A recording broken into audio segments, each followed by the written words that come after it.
अस्सलामुअलैकुम दोस्तों, welcome back to our channel find Urdu. आज हम बात करेंगे एक इनफॉर्मल वर्ड नोप के बारे में। नोप एक स्लैंग वर्ड है जो कॉमनली यूज़ होता है और जिसे यूजुअली नो के बदले में इस्तेमाल किया जाता है। नोप का मतलब होता है एक स्ट्रेट फॉरवर्ड रिफ्यूज़ल यानी नहीं।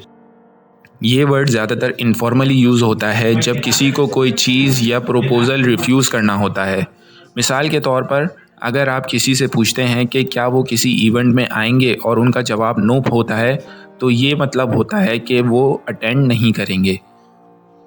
सेंटेंसेस के ज़रिए इसको समझते हैं।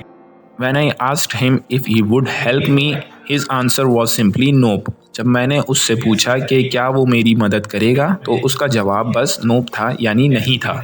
My friend told me she won't come to the party and just said nope। मेरी दोस्त ने मुझे कहा कि वो पार्टी में नहीं आएगी और बस नोप कह दिया।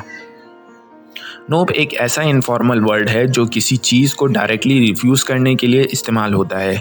इसे ज़्यादातर कैजुअल कन्वर्सेशंस में यूज़ किया जाता है। उम्मीद है आपको नोप का मतलब समझ में आ गया होगा। अगर ये वीडियो पसंद आई हो तो लाइक ज़रूर करें। मिलेंगे अगली वीडियो में। अल्लाह हाफिज़।